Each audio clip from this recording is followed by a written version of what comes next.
Картошка казыла баштады. Прогноз боюнча быйыл былтыркыга салыштырмалуу көлөмү азыраак. Деген менен баасы жакшы.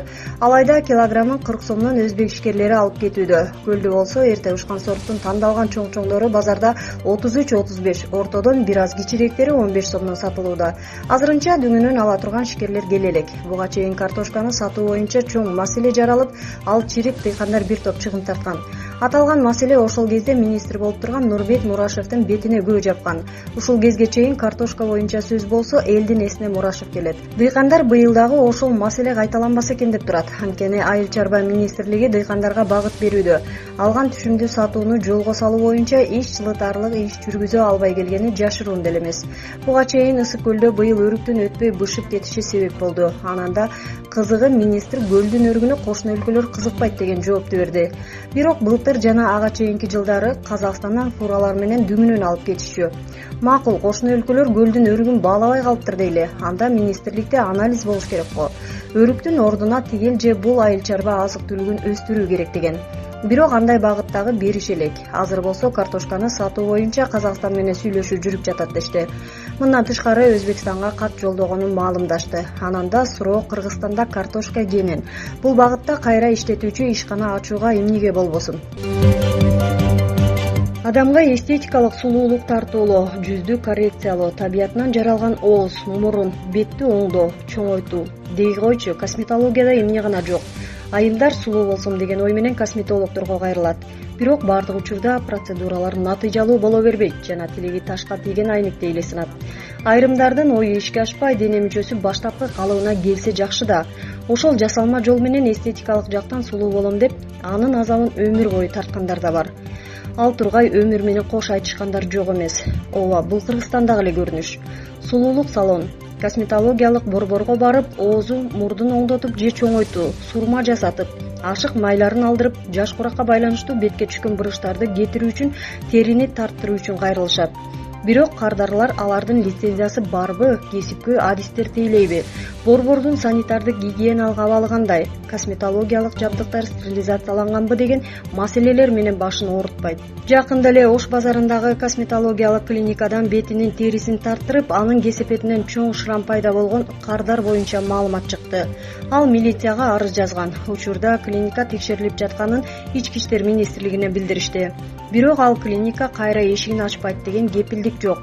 Буга чейин талапка жооп бербеген сулуулук салондорун, косметологиялык клиникаларды экс-министр Алымкадыр Бейшеналиев текшерип баштаган.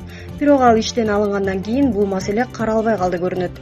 Эскерте кетсек, жакында эле жеке менчик клиникада ашыкча майларын алдырткан келин каза тапкан. Токтогул суу сактагычында суунун көлөмү 13 миллиард кубометрден ашты. Былтыр ушул учурда 11 миллиард куб метр бар болчу. 2021-2022 жылдагы жылытуу мезгилине 12 миллиардтан ашыгыраак суу менен киргенбиз. Быйыл 13,5 миллиард кубометр суу топтолот деген божомол бар. Энергетиктердин айтымында Токтогул суу сактагычында кандай учур болбосун суу 7,5 кубометрден түшпөш керек. Андан ылдый түшсө ГЭС авариялык абалга кептелет. Ошондуктан суунун мекени болгон Кыргызстанда бир гана ГЭС болсо, ал дагы аварияга туш болбош үчүн электр энергиясын импорттоого туура келет. Импорттоонун дагы бир себеби жылдан жылга суунун агып кирүү көлөмү төмөндөп жатат.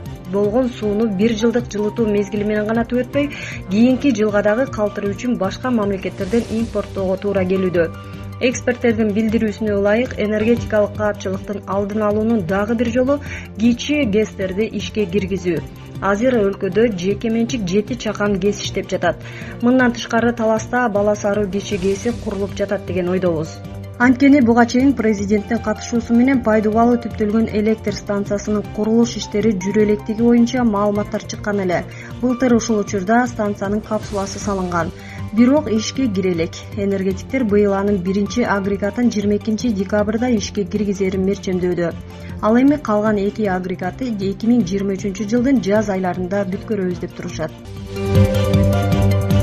Босогодо 2022-2023 окуу жылы турат. Ата-энелер балдарын мектепке кийинтип бүткөндөн кийин окуу куралдары жана китеп менен камсыз кылууга киришет. Ал арада окуу китептери жок, мектептер камсыз кыла албай жатат деп нааразы болгондор четтен чыгууда. Билим берүү министрлиги мындай маселе бар экенин моюнга алып жатат. Жетишсиз китептерди мектептер министрлик түзгөн электрондук китепкана деген платформадан алса болорун билдиришти. Белгилей кетсек, башталгыч класстарга китепканада баары акысыз берилет, бирок жетишсиздерин ата эне өзү сатып берүүгө тийиш. Анын баасы 200 сомдон жогору. Ал эми жогорку класстарда деле жетишсиздик бар. Ата эне 2 же 3 китеп сатып берип калат. Анын баасы 250 сомдон өйдө турат.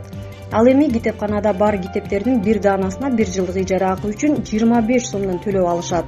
Билим берүү министрлиги бул каражаттар мектепке эмес, депозиттик эсепке топтолууда деп билдирди. Эсеп 5 жылда бир ачылып, топтолгон акчага жаңы китептер басылып турат экен. Депозиттик эсеп 2018-жылы ачылган, ошондо 2023-жылы эсепке топтолгон каражатка китептер басылып чыгат.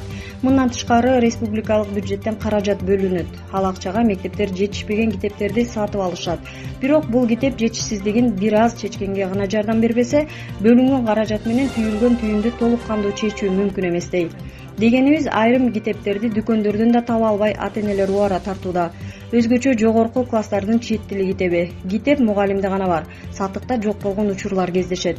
Мындай учурда ата-энелер биригип мугалимдеги китептин көчүрмөсүн чыгарууга басмаканага буйрутма беришет. Ошондо бир китеп 500 сомдон бааланып калат.